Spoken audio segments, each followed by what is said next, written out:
Yo le invito a que vaya conmigo, por favor, esta mañana. ¿Cuántos quieren recibir la palabra del Señor? Vamos a Mateo 4, por favor. Es un texto bastante popular, bastante conocido. Mateo capítulo 4. Vamos a hablar allí de la identidad. ¿Quién es Jesús? ¿Quién es nosotros? ¿Quién es la iglesia? ¿Qué se espera de Jesús? ¿Qué se espera de la iglesia? ¿Qué se espera de nosotros?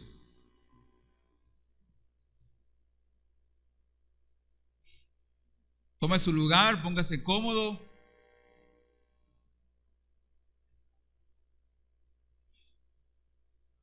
Espero que no se aburra esta mañana.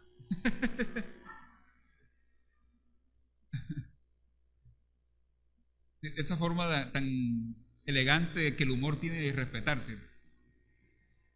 Espero que el Señor nos ministre esta mañana con su palabra. Dice la palabra del Señor así. Mateo 4, del 1 al 11. Entonces Jesús fue llevado por el Espíritu al desierto para ser tentado por el diablo. A ver, ¿fue llevado por quién? ¿A dónde? ¿Para qué? Si ve, ahí tiene el bosquejo, 3 puntos. ¿Por quién fue llevado? ¿Hacia dónde fue llevado? ¿Y para qué fue llevado? Y después de haber ayunado 40 días y 40 noches, normal. Ahí la mención del ayuno allí es un elemento circunstancial. Es normal que uno después de ayunar 40 días y 40 noches tenga hambre. O sea, eso no es novedoso. Si yo no desayuno ya tengo hambre. Y huele rico aquí adentro, el olor entra así. Tuvo hambre. Y el tentador, versículo 3, se acercó y le dijo: si eres hijo de Dios, di. Allá en mi tierra dicen: dime si vas a di, para yo di. Pero ¿vas a di o no vas a di? Bueno, dime si vas a di, di, pero este di es no de ir, sino de decir. No de ir, ¿oyeron? Di que estas piedras se conviertan en pan. Pero él respondió y dijo: escrito está, no solo de pan vivirá el hombre, sino de toda palabra que sale de la boca de Dios. Entonces el diablo le llevó a la santa ciudad. ¿Cuál es la santa ciudad? Le puso de pie sobre el pináculo del templo y le dijo: si eres hijo de Dios, échate. Noten los verbos que se usan: di, no de ir, sino de decir. Que quede claro eso. Échate, de tirarse abajo, porque escrito está: a sus ángeles mandará cerca de ti, en sus manos te llevarán, de modo que nunca tropieces con tu pie en piedra. Noten el hecho de cómo Satanás usa la Biblia. Es decir, y esto va a generar incertidumbre, pero hay que decirlo: no todo aquello que use la Biblia y que use la palabra viene de parte de Dios. El diablo conoce también la Biblia. Vamos a mirar un poquito más allí de eso. La escritura es la cita. Él ha tenido mucho tiempo para ensayar y memorizar, nosotros no. Yo he tenido 25 años apenas para memorizar. Versículo 7. Jesús le dijo: además escrito está, no pondrás a prueba al Señor tu Dios. Y esta es la tercera tentación. Otra vez le llevó a un monte muy alto y le mostró todos los reinos del mundo y su gloria, y le dijo: todo esto te daré si postrado me adoras. Noten el verbo adorar. Primer verbo, di, decir. Segundo verbo, tírate, échate. Tercer verbo, adora, póstrate. Es el mismo que se usa en la visita de los magos cuando el niño lo visitan en Belén y se postraron ante el niño. Es el mismo verbo, proskuneo. Es el mismo que se usa allí para adorar. También se usa en el capítulo 28, versículo 19. Y algunos le adoraron, otros dudaron. Y él dijo, versículo 9: todo esto te daré si postrado me adoras. Entonces Jesús le dijo: vete, Satanás, porque escrito está: al Señor tu Dios adorarás y solo a Él servirás. Entonces el diablo le dejó, y he aquí vinieron unos ángeles y les servían. La palabra ángel en la Biblia es bastante ambigua, porque también puede traducir como mensajero, enviado. Entonces vinieron mensajeros. Cuando la palabra traduce como ángel, no necesariamente está pensando en los ángeles alados de la tradición occidental. De hecho, los ángeles en la Biblia no son alados, no tienen alas.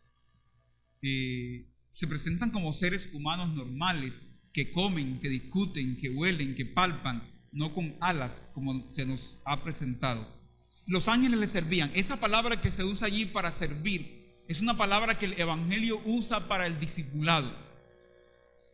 Entonces el servicio angélico es un servicio que está en el marco de la tarea de discipulado y de la identidad de la iglesia. Es un verbo que se usaba no para los asuntos portentosos del imperio en su tiempo. Ese verbo se usaba para hablar de aquellos que servían en los restaurantes, en los hoteles, en las casas, la gente que trabaja en las casas, en fin. Entonces, vamos a mirar esto y vamos a ver cómo nos va con este texto esta mañana. ¿Están preparados? ¿Cuántos leyeron el título a la entrada allí, en la entrada?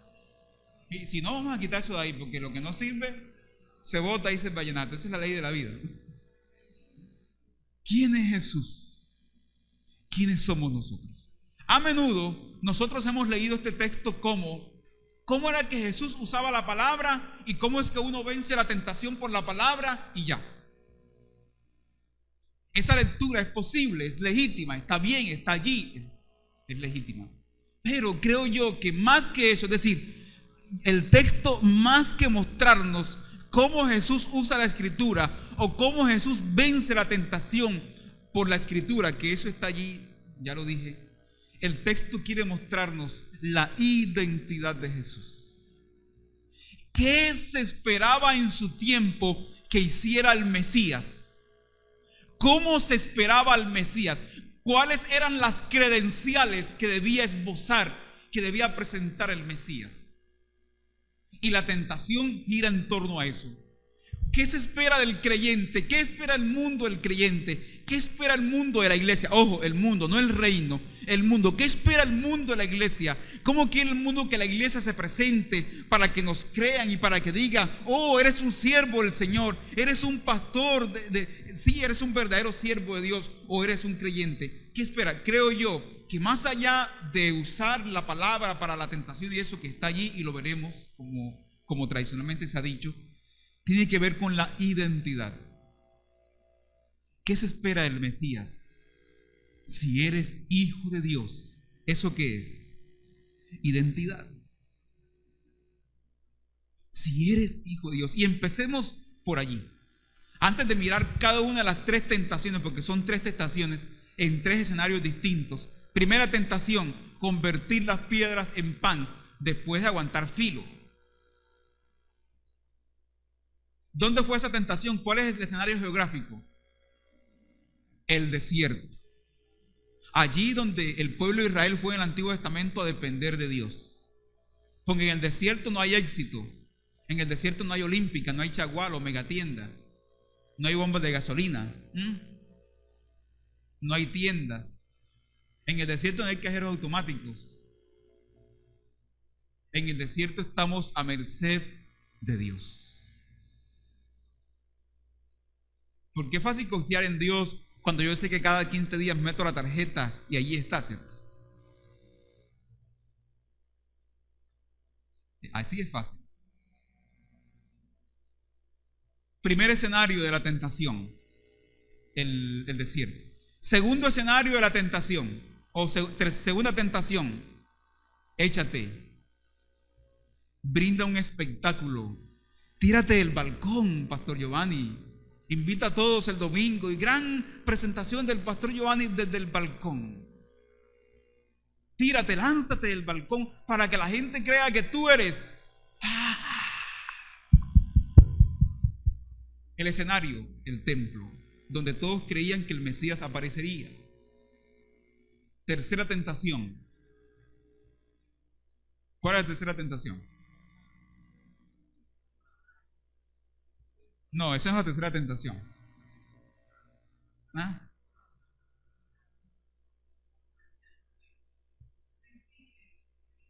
El reino ofrecido, esa es la tentación. El reino ofrecido por derecho, es decir, de manera rápida, aquí y ahora. Todo esto te doy. ¿Para qué la cruz? ¿Para qué quieres evitar la cruz? Y esa es la tentación que está detrás de la voz de Pedro en el capítulo 16 de Mateo. Es necesario que el Hijo del Hombre vaya a Jerusalén y Pedro se convierte en consejero del Señor, lo llama aparte y dice: Señor, ¿cómo se te ocurre? Tú eres el pastor, tú eres el rey, tú eres el profeta, tú eres el apóstol, Señor. ¿Cómo se le ocurre? Esta es la iglesia Centro Familiar Cristiano. ¿Cómo se ocurre que nos vamos a mudar de aquí? ¿Cómo se nos ocurre que nos vamos a ir para una casa? ¿Cómo se nos ocurre que vamos a dejar ese local tan bonito que teníamos en el Rubí para ir a un local más pequeño? ¿Cómo se le ocurre al pastor decir eso? Somos la iglesia Centro Familiar Cristiano Internacional, por favor. ¿Ah? Todo esto te doy si postrado me adoras. ¿Para qué esperar tanto? ¿Para qué esperar 3 años? Obténlo aquí y ya y ahora. Es decir, ¿cómo se llama eso? La filosofía del menor esfuerzo que tanto impera entre nosotros hoy. Hemos sido diseñados y estamos preparados para la victoria. ¡Amén! Así nos quieren enseñar. Así nos quieren enseñar hoy. Prepárate para ser un vencedor. Usted tiene que ser y los pelados en el colegio los animan para eso. El concepto de competencia, ¿no? Tiene que ser el mejor. Te tiene que sacar el primer puesto. Te tiene que ser así. Te tiene que ser un vencedor. Te tiene que ser exitoso. Pero no nos preparan para el sufrimiento, para la crisis. Nos preparan para el aplauso. Pero no nos preparan para la frustración y para las pérdidas. Amén, hermanos. Yo le digo a mis hijas, a veces se pierden. El pastor Miguel decía aquí: hay que decirle a los pelados en el centro comercial que a veces que no hay. Yo siempre digo que no hay. Papi, mira, no hay. Mira que no tengo. O sea, me acabó la plata. Tú nunca tienes. Mi papá decía: no tengo menudo y la gruesa se me acabó. ¿Qué problema hay con eso? Es que la gente no se vaya a enterar. Hija, no, ayer estábamos en un centro comercial y María José y Dana pidieron algo y no tengo, eso vale 50,000 pesos, yo tengo 20,000 para el taxi. Y la señora que estaba atendiendo escuchó. Estamos ahí en Caribe Plaza. Ay, en Caribe Plaza usted se le ocurrió decir eso, pastor. Sí, ¿y cuál es el problema con eso? No, hombre, no vaya a decir, ¿y qué tal que se enteren que usted es pastor? Vamos a coger este texto despacio, ¿de acuerdo? Ese es el resumen de las tentaciones. Vamos a cogerlo despacio. Y vamos a empezar por la cuestión de la identidad. Si eres hijo de Dios. ¿Quién dice eso en el capítulo 4? Observación. Satanás, el diablo. ¿Quién dice eso? Vaya conmigo, por favor, al capítulo 3, versículo 17. Allí anterior del capítulo 4. A ver quién dice eso en el capítulo 3.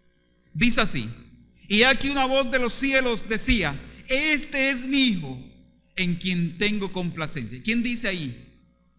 Dios. ¿De quién se dice? De Jesús. Y no hay tiempo para esbozar algunas cosas de teología bíblica del Antiguo Testamento, obviemos eso esta mañana. Pero eso lo dice Dios de Jesús. Ahora, 40 días después, escuche bien esto, en un escenario geográfico distinto al Jordán. Eso se dijo en el Jordán, en el bautismo.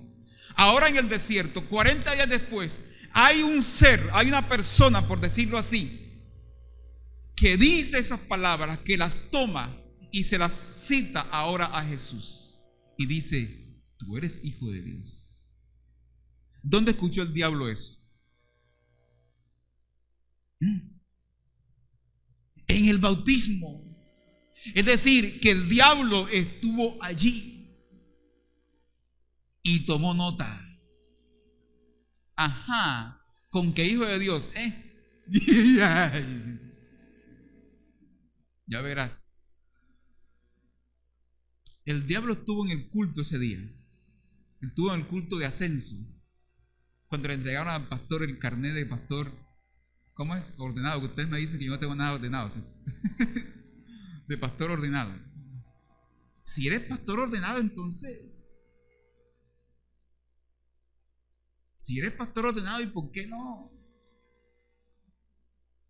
Escuche bien, hermano. Muchas de nuestras tentaciones en la semana van a tener como fundamento la palabra que escuchaste el domingo.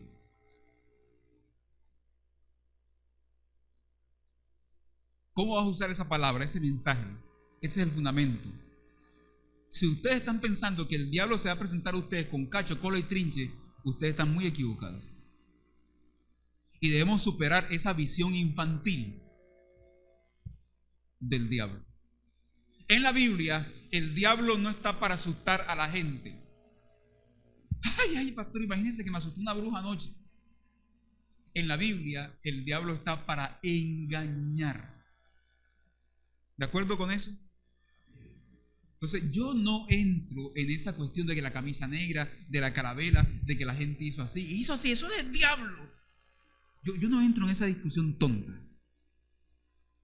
Pablo dice en 2 Corintios 11 o 10, capítulo 10, capítulo 11, capítulo 10, que él se disfraza como ángel de luz. Es decir, que la tentación siempre nos va a llegar en papel de regalo y con una dedicatoria allí para Giovanni Caballero.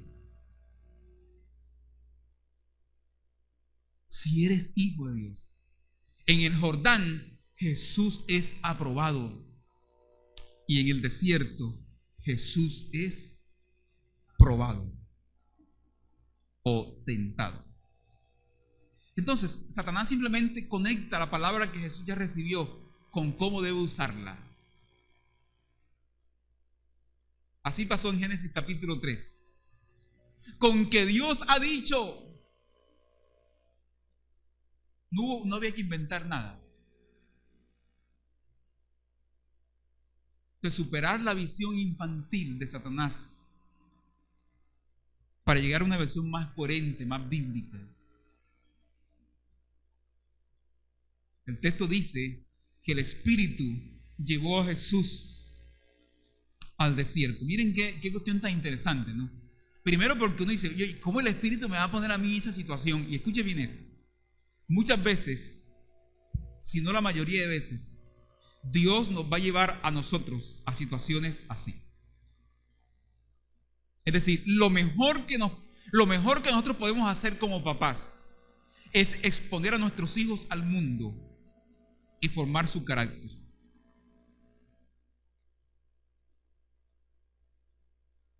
Cuando llegamos a San Marcos, nosotros fuimos criticados porque no pusimos a Dana en un colegio cristiano.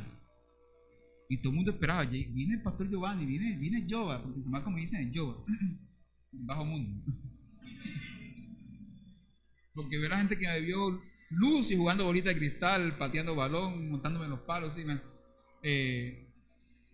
Pero nosotros no pusimos a Dana en un colegio cristiano, porque la conclusión nuestra es, el ambiente de Dana, de pronto de ustedes no, pero el ambiente de Dana siempre es un ambiente ministerial, cristiano, evangélico, somos pastores, pero tenemos que ponerla a ella a un ambiente distinto, y para que a partir de ese ambiente distinto surjan preguntas distintas, y a partir de la pregunta haya una tarea pedagógica. Cuando íbamos a evangelizar a la Universidad Nacional, ¿cierto? Y encontramos que había un creyente, otro, a uno de esos no, pero uno evangelizar agnóstico, al ateo, eso sí generaba, qué cosa tan interesante, ¿no? Entonces, lo mejor que nos puede pasar, o lo mejor que podemos hacer como padres, es exponer a los nuestros al mundo, para que sean formados. Lo mejor que Dios puede hacer con nosotros es exponernos a escenarios como estos. La prueba, la tentación para el diablo quiere con la tentación hacernos caer, pero Dios quiere con la prueba fortalecer nuestro carácter. La tentación es como una arma de doble filo, Mientras que Dios está pensando fortalecer tu carácter, el diablo está pensando hacerte caer. Y por eso en la tentación se encuentran los dos poderes. El diablo por un lado, que quiere que caigas, y Dios que te está diciendo, ánimo, usted puede, quiero formar tu carácter. Ese es el riesgo y Dios lo corre. Ese es el riesgo y yo tengo que correrlo como papá. Amén. El Espíritu le llevó al desierto para ser tentado. ¿Cómo es posible que el Espíritu? Ahora, escuchen bien, escuchen esto sobre el Espíritu. Generalmente nosotros los evangélicos pensamos que el Espíritu solamente aparece en escena en Hechos capítulo 2. Sin embargo, en la Biblia uno ve que el Espíritu siempre está en movimiento, siempre su ministerio es constante en la historia de la salvación. Nada más en Génesis capítulo 1, versículo 2, ya está el Espíritu que se mueve sobre la faz de las aguas y está ya el Espíritu allí tratando de dar orden a ese caos. Entonces el Espíritu Santo, el Espíritu de Dios, siempre ha estado constante en la historia de la salvación, siempre ha estado activo. No aparece en escena en Hechos capítulo 2. Nosotros queremos hablar en términos de Constantinopla, 380, de la Trinidad y esas cosas que son más tempranas. La pregunta que sí hay que hacer respecto al Espíritu es, ¿cuál es la diferencia del ministerio del Espíritu antes de la cruz y después de la cruz? Esa es una pregunta fundamental que hay que responder. Pero el Espíritu siempre ha estado activo. ¿Amén, hermanos? Y eso nos llena de gozo, nos llena de regocijo, porque hemos venido predicando aquí sobre el Espíritu. Yo estoy convencido de esto que he predicado y lo que digo y cada vez que hablo del Espíritu. El Espíritu Santo es la memoria de Cristo en la iglesia. Una iglesia sin Espíritu es una iglesia sin memoria. El Espíritu Santo es el poder de Cristo en la iglesia. Una iglesia sin Espíritu es una iglesia sin poder. Podemos tener el edificio que quieres, un ministerio de alabanza envidiable, un pastor más presentable que yo.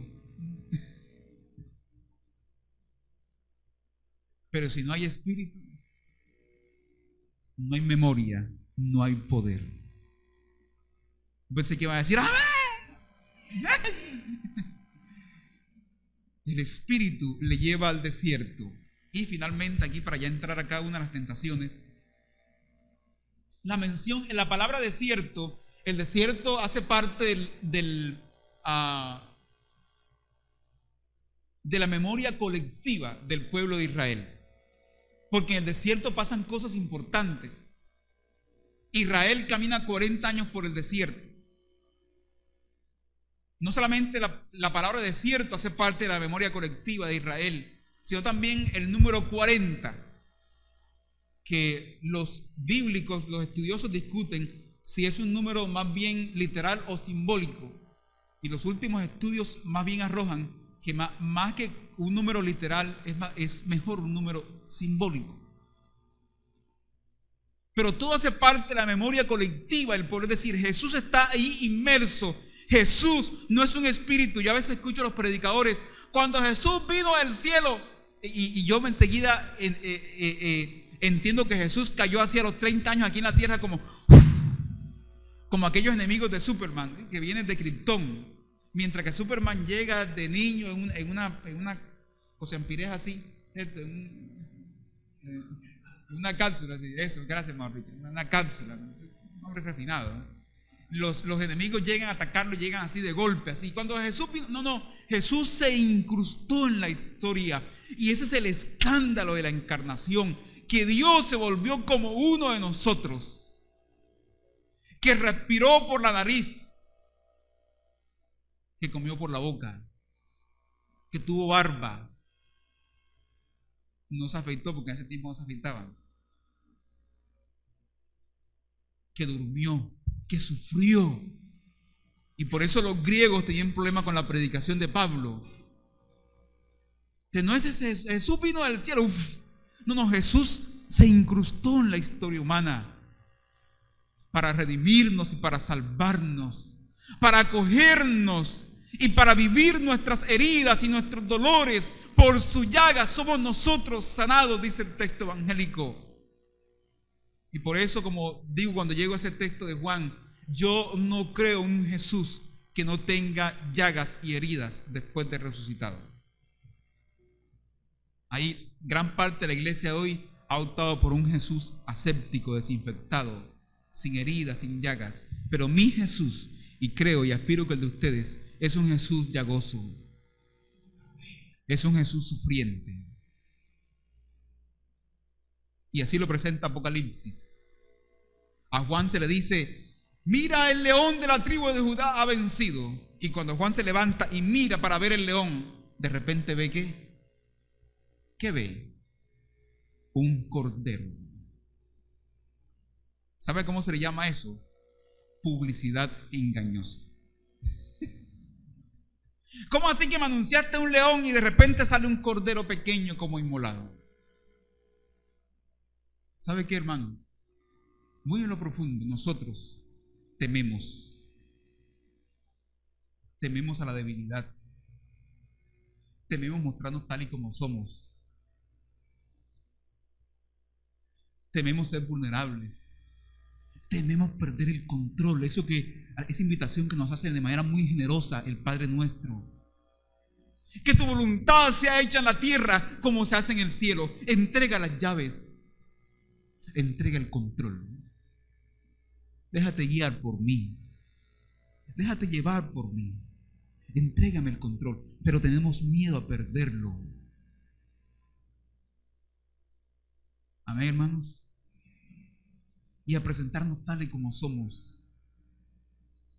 Pablo bien lo decía: bástate mi gracia, porque mi poder se perfecciona en tus músculos, Pablo. Porque mi poder se perfecciona en ese carro alta gama que tienes, Pablo. Porque mi poder se perfecciona en ese apartamento que compraste allá en Barcelona de Indias. ¿Ah? En Los Morros, dice la pastora. Un apartamento para pasar el fin de semana allí. No estoy diciendo que sea malo tener un apartamento allí. Si usted quiere comprarse un apartamento allí, usted verá cómo se hace con la energía, ¿no? Con los recibos. Porque mi poder se perfecciona en la debilidad. Y el crucificado nos mostró eso hasta la saciedad. Amén, hermanos. Sí, vamos bien. ¿Sí? ¿Podemos terminar aquí? ¿Sí? ¿Cuáles son tus debilidades? ¿Cuáles son tus miedos? ¿A qué le temes? Entrega el control. Basta ya. Entrega el control. Entrega las llaves. Deja el show, predicaba Sabaraí el viernes. Deja de ser hipócrita. Deja de ser un actor de la religión. Él quiere amarte tal y como eres. De hecho, ya te amó tal y como eres.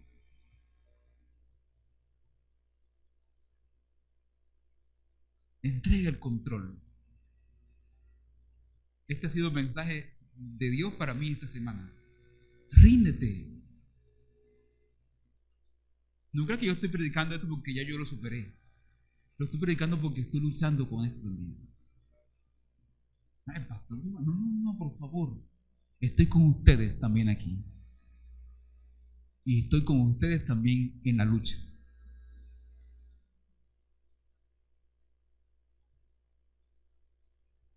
Primera tentación. Vamos a pasar rápidamente por ellas para concentrarnos en 3 asunticos al final. La primera tentación es la tentación del pan. Si eres hijo de Dios, quiero aclarar algo sobre ese texto, sobre esa forma gramatical. Algunos predicadores predican de que lo que el diablo ataca en la tentación es la identidad de Jesús. Quería ponerlo a dudar sobre la identidad. Eso suena bonito, pero no es así. Porque la construcción de la gramática griega no nos permite hacer esa aseveración.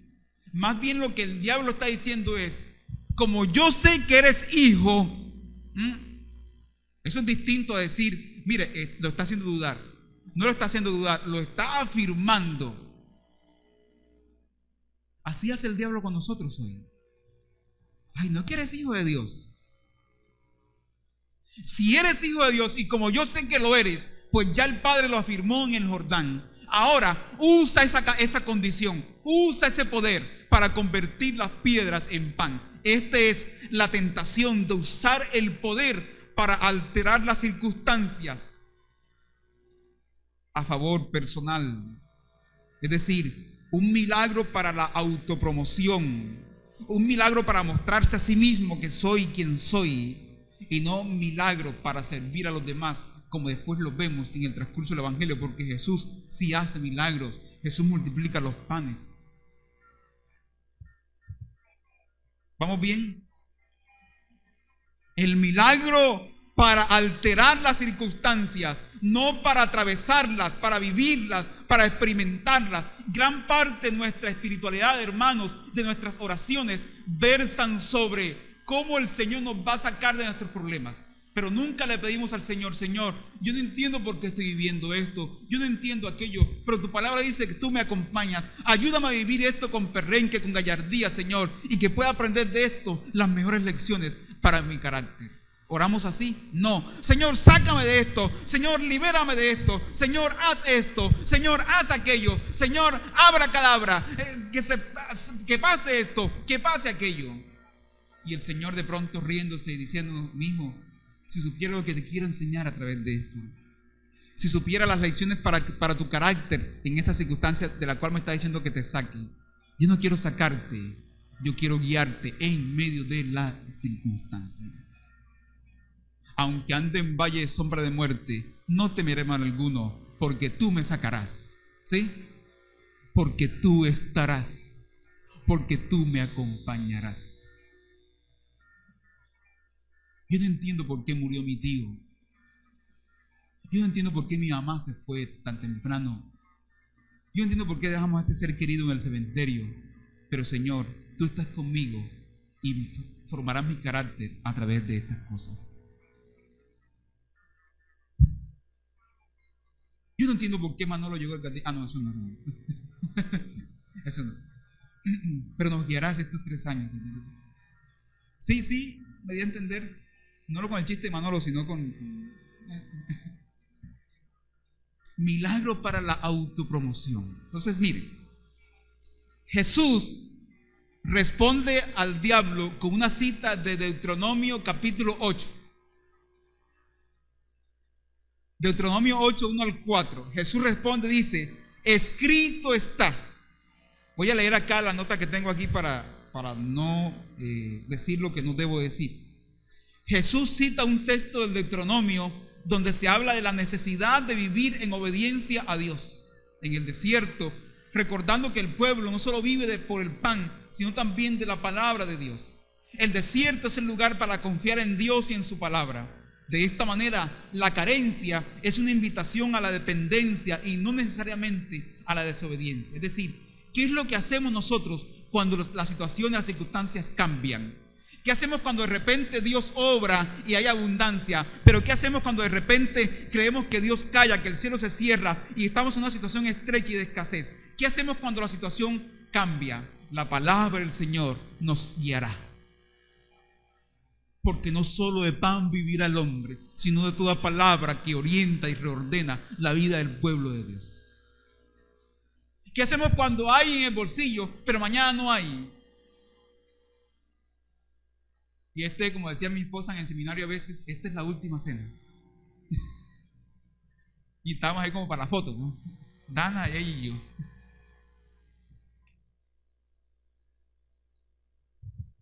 Aquí no hay un dualismo, una exclusión entre pan y palabra, sino un reordenamiento de las prioridades, palabra y pan. Dice el profesor Theo Donner en su texto del texto que interpreta el lector: con esta cita, Jesús está diciendo que ser hijo de Dios, como Israel era hijo de Dios, no tiene que ver con poder, sino con aprender obediencia, aprender a depender de Dios. Jesús dice que acepta la prueba de hambre como algo que Dios le da para aprender a depender de Él. Theo Donner lo copió de mí. La prueba de hambre para aprender a depender de ti, Señor. Es decir, que no se es hijo para merecer, se es hijo para obedecer. Ahora escuche bien esto. Mire para acá. Mire para acá. Esta tentación Es la tentación que hoy está en muchas iglesias y en muchos libros de la predicación y superación personal. Declara. Pero si eres hijo de Dios, usted es hijo del Rey de Reyes, Señor de señores. Serás cabeza y no cola. ¡Amén! Estarás encima y no debajo. ¡Amén! Usted se merece lo mejor. Usted es hijo del Rey. ¡Amén! ¿Cuántos son hijos del Rey aquí? Ustedes son hijos del Rey, claro. Yo no estoy diciendo que no. El problema es cómo entendemos eso. Porque el gran hijo del Rey murió en la cruz. O sea, el Rey. Entonces, si eres hijo de Dios, decláralo. Dilo. Di la palabra. Declara que ese carro es tuyo. Ponle en pie a ese apartamento. Písalo. Eres hijo de Dios. No es que son hijos de Dios, pues. La gente espera eso. Que mostremos al Dios milagroso. No al que nos está llamando a transformar la vida y la sociedad, no, sino al bombero. Y Dios deja de ser Dios para convertirse en nuestro siervo. Y el genio de la lámpara mágica que sale a complacer nuestros caprichos y nuestros deseos. Dilo, no eres hijo de Dios, decláralo, confiésalo, di la palabra, hermano. Amén. Di la palabra. Si eres hijo de Dios, escrito está, no solo de carro vivirán los hombres, no solo de apartamento vivirán los hombres, no solo de alcaldía vivirán los hombres, no solo de ropa vivirán los hombres, no solo de mujer vivirán los hombres, no solo de hombre vivirán las mujeres. Escrito está, no solo de pan vivirá el hombre, sino de todo aquello que sale de la boca de Dios. Amén, hermanos. Gloria a Dios. Se le va a aplaudir, apláudele fuerte.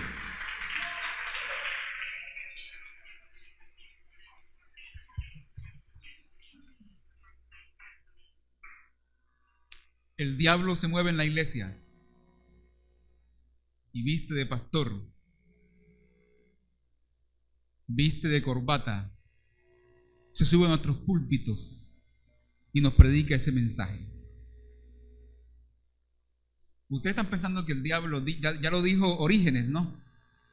La verdad para que parezca mentira, la mentira para que parezca verdad, o algo así. La mentira para que parezca verdad debe contener un grado de verdad. Dijo Orígenes, la fuerza de la mentira radica en la verdad que contiene. Porque una mentira que a todas luces luce como mentira, ¿a quién intenta engañar? Como mi papá que compró la yuca y le salió rucha, mala. Y papi, pero esta yuca, ay mijo, pero si el vendedor me dijo que estaba buena, y claro, no, ay pastor, la verdad es que yo le voy a decir una verdad, si usted quiere comprar esta yuca, pero esta yuca le va a salir mal. No, él quiere vender, cada uno está en lo que está, ¿cierto? El diablo está en lo que está, Dios está en lo que está, la iglesia está en la que está.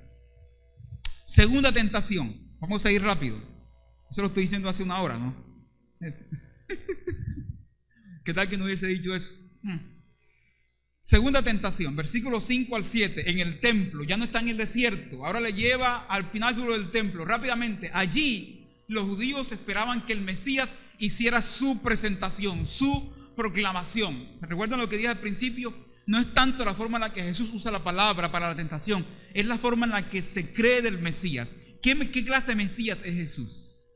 ¿Qué clase de Salvador es? ¿Cuáles son las credenciales que muestra, que esboza, que presenta? Entonces, tírate abajo, le dice el diablo, ¿no? Y ya que estamos hablando de la Escritura, le dice el diablo, porque escrito está. Porque Jesús le saca la Biblia a Satanás, ¿cierto? Y entonces el diablo le dice, bueno, si quieres jugar a ese nivel, yo también estoy a ese nivel. Tírate porque escrito está. Salmo 91, a sus ángeles mandará para que tu pie no tropiece en piedra. ¿Y qué dice Jesús? Oye, ¿verdad que sí? No me había dado cuenta de semejante promesa. Fíjate tú. Tanto tiempo que yo había pasado por ahí y mi papá José nunca me dijo eso. Así dice Jesús. Noten que hay un asunto hermenéutico implícito, ¿no? Es decir, cómo entender qué fue lo que Dios dijo y cómo ha de entenderse eso que Dios dijo. ¿Qué dice Jesús? ¿Qué le dice el diablo? Cita Salmo 91 para decirle: muestra que confías en Dios y que Dios está contigo a través de un acto portentoso, una señal. Usa eso que dice allí en el Salmo para lucirte, para hacer un espectáculo, para hacer un show. Y para que la gente entonces, este es el man, claro, este es.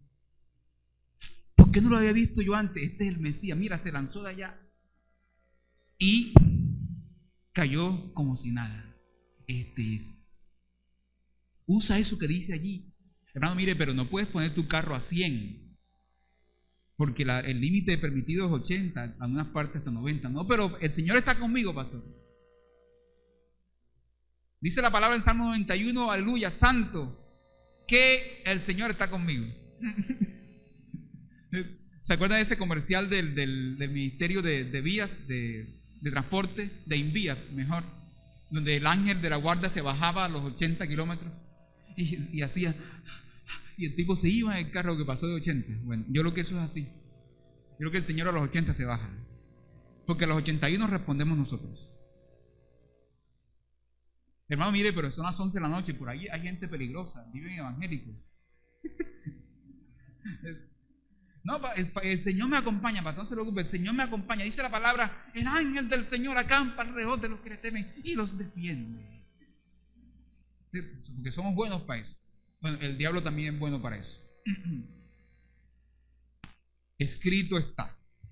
¿Qué dice Jesús? Sigo diciendo aquí en el texto, en mis notas: si eres un hombre de Dios, si tienes la unción, usa tu condición de hijo para emitir una señal. Muestra que confías en Dios. Jesús rehúsa tirarse y se defiende usando otro texto de Deuteronomio, donde se entiende que tentar a Dios es pedir una señal de su presencia, y que a la vez muestra duda de la presencia de Dios en el pueblo. Es decir, el texto de Deuteronomio, donde se entiende que tentar a Dios es pedir una señal. Está Dios con nosotros, y que hacerlo así es, o dudar de su presencia, es... voy a leerlo para darme a entender. Jesús rehúsa tirarse y se defiende usando otro texto de Deuteronomio, donde se entiende que tentar a Dios es pedir una señal de su presencia. Y en el texto también da a entender que el pueblo duda de la presencia de Dios al pedir una señal. Eso lo encontramos en Deuteronomio 6:16. También se repite, o mejor, lo encontramos primero en Éxodo 17:7 y se repite en Deuteronomio 6:16, donde el pueblo dice: ¿está Dios con nosotros? Jesús le dice a Satanás que hay otra forma de leer el Salmo 91. Y es en la cruz. Desde la cruz donde se vuelve a replantear el desafío y el verdadero sentido del Salmo. Mateo 27:40. Quien sigue la voluntad de Dios sabe que en todos los horrores que le ocurran nunca perderá la última protección de Dios. Eso es lo que parece ser que Jesús intenta decirnos con la relectura del Salmo 91. Pablo va a decir: a los que aman al Señor, todas las cosas le ayudan a bien. En ninguna parte de la Biblia dice que Dios te va a librar de todo, pero dice que en todo estará contigo. Señor, yo sé que tu presencia está aquí conmigo. Aquí en esta clínica, aquí en esta sala del hospital, no entiendo por qué tengo un brazo por allá y una pierna por acá, pero tú estás aquí. De eso no cabe duda. Esa no es la discusión, como digo yo, cuando estamos en escenarios de difuntos y se acercan como siempre los malos consejeros, a veces bien intencionados. No llore, Él está en el cielo. Y es que esa no es la discusión aquí. La discusión no es sobre el lugar en donde el difunto está. El asunto es que aquí hay un duelo que procesar y que esto hay que llorarlo. Que hay que hacer los altos en el camino, hay que lamentar lo que hay que lamentar, llorar lo que hay que llorar, celebrar lo que hay que celebrar. Porque hay que sanar el alma, hay que limpiarla, exfoliarla.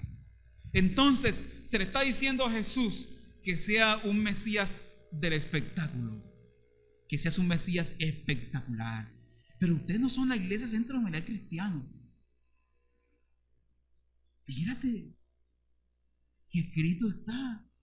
¿Qué clase de iglesia somos? En la tentación del pan, que las piedras que se convierten en pan, ¿qué clase de discípulo y qué clase de iglesia somos?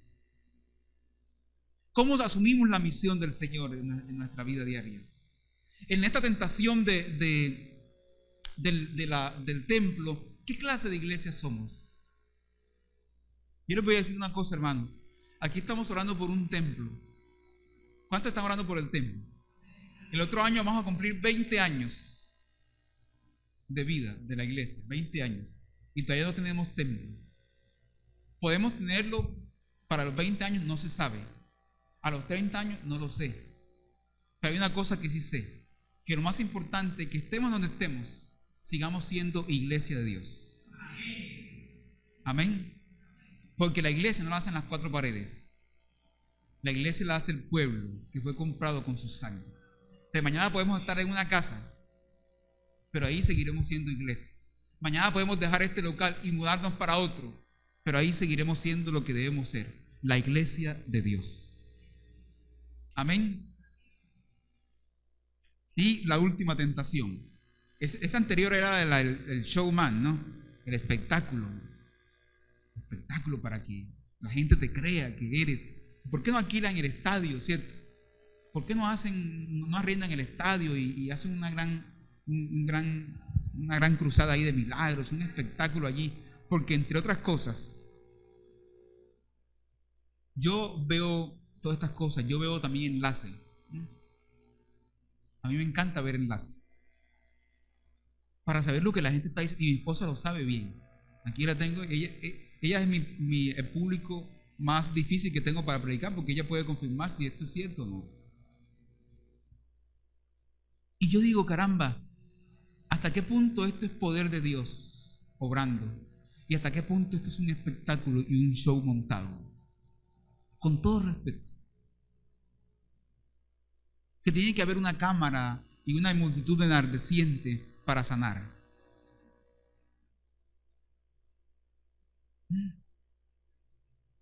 Y la entrevista allí, ¿qué tenías? ¿Y qué fue? ¿Y qué pasó? ¿Y cómo se dio? ¿Y qué es esto? ¿Tiene que ser así?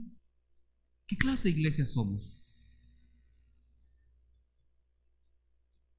Como bien nos mandó una vez una carta un pastor de Bogotá para que fuéramos al evento, para que recibiéramos su unción.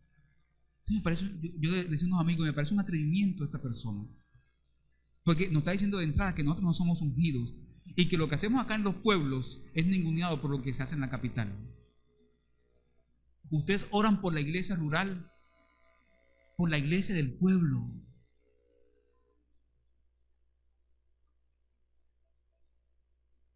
Pero se presentan en la televisión.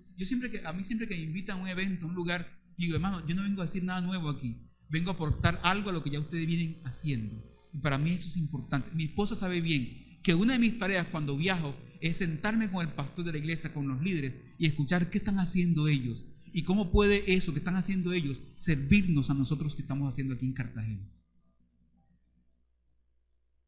Yo no voy como conferencista, siéntense ahí, tengo esta verdad de Dios para ustedes, arrepiéntense, se va a ir para el infierno si no hacen como yo estoy diciendo. No, estoy aquí para aprender también.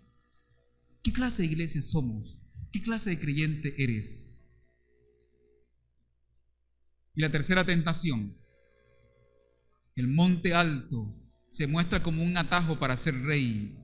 Mira cómo te está tratando tu padre. Tienes hambre, 40 días de ayuno. ¿Quién dijo que un padre trata así a su hijo? Por favor, ven, únete a mí. y pasa a ser rey ya, ahora. Esa es ¿cómo es? La tentación del atajo. ¿Para qué vas a estudiar 10 semestres en la universidad si puedes transar a alguien y sacar un diploma transado? ¿Para qué? ¿Para qué te vas a quemar las pestañas haciendo la tesis doctoral, de maestría, la especialización, si puedes pagarle a alguien para que te la haga? La tentación del atajo. ¿Qué clase de iglesia somos? ¿Qué clase de rey es Jesús? ¿Qué clase de Mesías es? Escuchen bien. Una de las razones por las cuales Jesús fue crucificado fue porque Jesús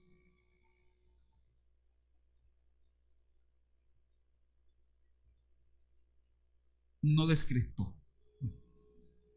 Jesús frustró a la multitud.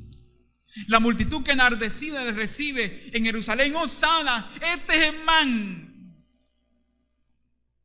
8 días después estaba diciendo: crucifíquenlo, este no es. Desencantó. Y si viniera hoy, nosotros seríamos también los primeros en desencantarnos.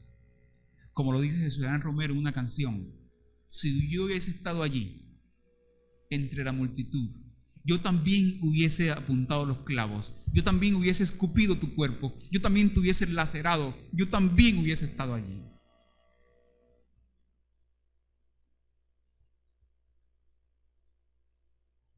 ¿Qué clase de Jesús es Jesús? ¿Qué clase de Mesías es? ¿Qué clase de iglesia somos nosotros? Aquí está la hermana Glenis esta mañana, la hermana Glenis Correa. Póngase de pie, hermana Glenis, para que todo el mundo la conozca ahí. Ahí está la hermana Glenis. Bienvenida, hermana Glenis. La hermana Glenis tuvo una recaída en su corazón, ¿no? Y fue operada y ahora tiene, yo le decía esta mañana, tiene un corazón nuevo para el Señor, tiene un marcapaso. Siéntese, hermana Glenis, por favor. Ustedes saben que la hermana Glenis hace parte del ministerio de servidores y cocina, que uno, mejor dicho, se parte del caldero, también se sale comiendo uno eso. Y la fuimos a visitar en la clínica, allá donde estaba en Boca Grande, ¿no? Llegamos a esa clínica que parece un hotel. Y oiga, yo quiero enfermarme para venir aquí. Cuando yo voy hay que pelear. Bueno, y ella con todos esos cables que estaba conectada, yo entré y le dije: que la Magdalena, ahora sí está usted bien conectada. Estaba en UCI, ¿no? Entonces ella me dijo: pastor, aquí yo le he compartido a todas las enfermeras. Qué belleza, ¿sí? Otro se hubiese estado lamentando: ¿por qué me trajiste aquí? Y tú eres el Dios mío, y tú eres mi sanador. Pero ella supo aprovechar el dolor y la crisis para hablar y compartir de la fe a quienes estaban con ella. Es decir, ¿cómo es que nosotros evangelizamos a partir del dolor y de la tragedia? ¿Cómo convocamos a otros a partir de la crisis? Eso es lo que la cruz hace. Ahí es donde Nicodemo es convocado en Juan 3. Nicodemo, así como la serpiente fue levantada en el desierto, así el Hijo de Dios será levantado en la cruz. Y ahí estaba Nicodemo ese día. Y Nicodemo dijo: de esto se trata, de este amor de la cruz. ¿Cómo es que se puede convocar a la transformación a partir del dolor y de la cruz? ¿Qué clase de iglesia somos? Hay pastores en América Latina que cuando se enferman le dicen a sus secretarias: si la gente llama, diga que estoy de viaje. Porque se han presentado ante la congregación como los supermanes, como los machomanes. Y si se enteran que el pastor está enfermo, ese pastor que predica, declara la palabra, y tú que estás ahí no puedes estar enfermo, así. Si uno predica así, uno puede enfermarse. Y yo quiero que mañana que yo esté en la clínica, ustedes vayan a visitarme. Y eso, por eso no voy a dejar de ser pastor, ¿o sí? Que pastor está enfermo, ahora sí vamos a conseguir otro, porque este pastor no, por el contrario, ustedes van a ministrar mi vida, a orar por mí. Y yo también ministro, y ahí entre todos nos ministramos. Y eso la fe de ustedes no va a entrar en crisis. Que el pastor está enfermo, Dios mío, ¿ahora qué hacemos, Señor? ¿Tú existes, sí o no? No. Ese no es el tema aquí. El tema es que el pastor está enfermo, ya.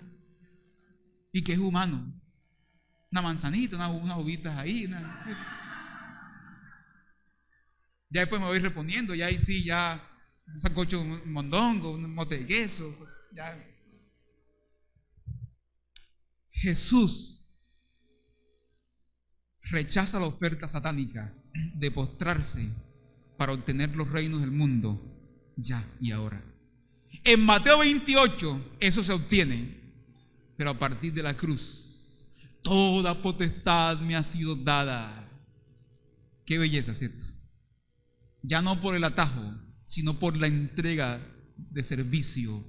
Toda potestad me ha sido dada en el cielo y en la tierra. Por tanto, vayan, hagan discípulos de todas las naciones, bautizándoles en el nombre del Padre y del Hijo. Ahí lo tenemos en la misión, ahí la entrada. Somos una iglesia que comparte el evangelio de la familia para que juntos edifiquemos una iglesia que adora al Señor y sirve en amor al prójimo. ¿Qué clase de iglesia somos? Todos ustedes nos hablan y me hablan a mí a través del dolor.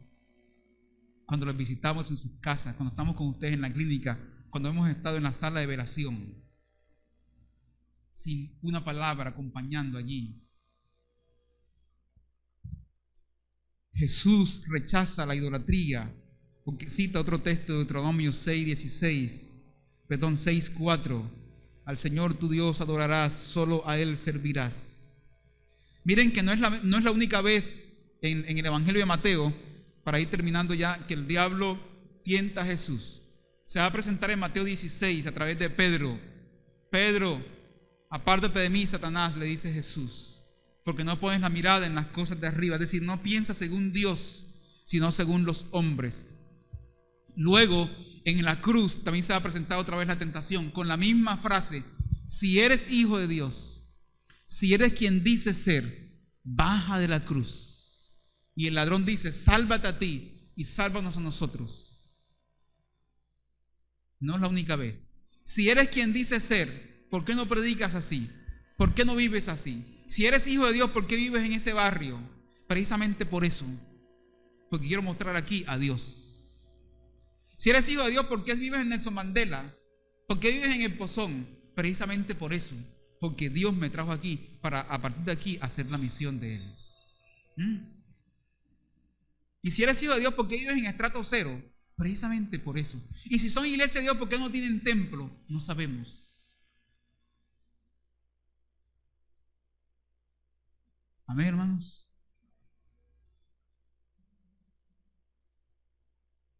Y si ser hijo de Dios, ¿por qué el pastor no tiene carro? ¿Por qué el pastor no tiene carro si es hijo de Dios? ¿Yo qué voy a saber? Debe ser que no tengo para pagar un chocolo de eso. Y porque Dios todavía no cree que sea necesario.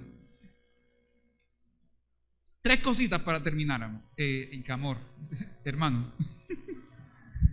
No, amor, hermanos. No. Aunque ustedes también son mis amores, ¿no? Primero, la tentación. Decimos esto y oramos. La tentación, cualquier tentación, es la seducción del atajo, del camino fácil, del criterio de la normalidad. Todos hacen lo mismo. Es la propuesta de otro camino que, aunque exista, no es transitable para el discípulo que pretenda seguir las huellas del maestro. Rechazar la tentación de instrumentalizar a Dios, es decir, de coger a Dios para satisfacer nuestros deseos, nuestros intereses egoístas y nuestros sueños de grandeza y poder. Su nombre no puede invocarse como soporte de nuestros mezquinos proyectos y nuestras pequeñas codicias terrenas, aunque enmascaradas desmañadamente con buen fin y disfrazadas con piedad, con lenguaje piadoso a veces. Eso en primer lugar. Hemos disfrazado a la tentación de piedad. Lo segundo es el enfoque de esperanza al que me llama el texto. De esperanza al que me llama el texto. Algunos predicadores y evangélicos e iglesias hablan hoy de los supuestos derechos del diablo. ¿Han escuchado hablar de eso? los derechos del diablo. El diablo tiene derechos sobre tu vida. Hay una canción que se llama El Arrebato. Yo la llamo así, El Arrebato. ¿La han escuchado? A Dana le encanta. Y yo dejo que ella la escuche. Yo estoy de acuerdo con lo que algunas cosas la canción declara. Los derechos del diablo, más o menos así. Cuando Adán pecó, le entregó la escritura, así dicen los predicadores y esta tendencia teológica. La escritura de la tierra se la entregó por ese pecado a Satanás. Por eso el diablo entonces tiene ¿qué? Derecho y control de todo. Error. Cuando uno lee los relatos del Génesis capítulo 3, Dios nunca pierde el control. Dios actúa sobre soberano, llega a la tierra y enjuicia al hombre, a la mujer, la tierra y al mismo diablo. ¿Qué quiero decir y a dónde voy? Que Satanás siempre será resistible. La tentación siempre será resistible y eso es una voz de esperanza. Nosotros fuimos criados, ustedes y yo tenemos sustrato indígena, animista, donde todo sucede por los espíritus y hay espíritu aquí, un espanto allá, una bruja aquí, una bruja allá, y eso se mezcló después con el pensamiento católico popular. Pero este texto nos invita a la esperanza. El diablo es resistible. Sé libre de los temores frente al diablo. Puedes resistirle con la palabra, con el poder del Espíritu. No estás ahí a expensas de lo que el diablo puede hacerte. Tú puedes salir vencedor porque Dios está contigo. No hay derechos, no existen tales derechos del diablo. Es una de sus mentiras. Santiago 4:7, ¿qué dice Santiago 4:7? Sométete a Dios. Resista al diablo y él, chao bambino, huirá de vosotros. Nota, sométete a Dios. Hay gente que cree que la guerra espiritual es hacer una oración bulliciosa, reprendiendo en el nombre de su fuera.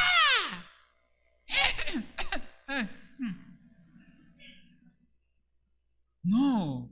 La guerra espiritual no es una oración que tú haces contra un demonio, una bruja. La guerra espiritual es una vida que tú vives en temor a Dios, en obediencia al Señor. Es decir, no es una oración que reprende, es toda tu vida y tu forma de vida que reprende y que repele a Satanás. Sométete a Dios, resiste y Él huirá. Es resistible. El mal no tiene la última palabra.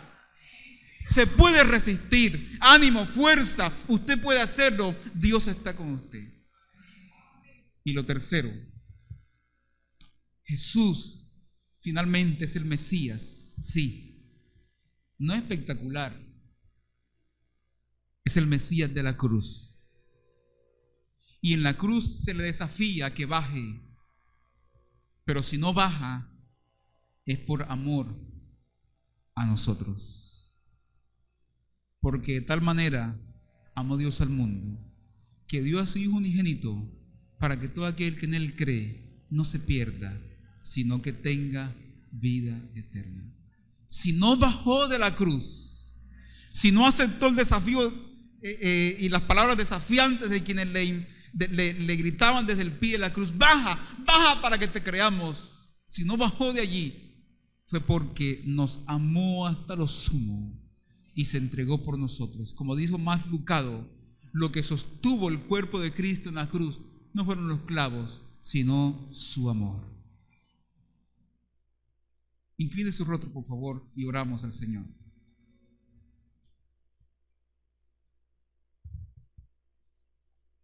Cantaba hace ratico ya Martín Valverde.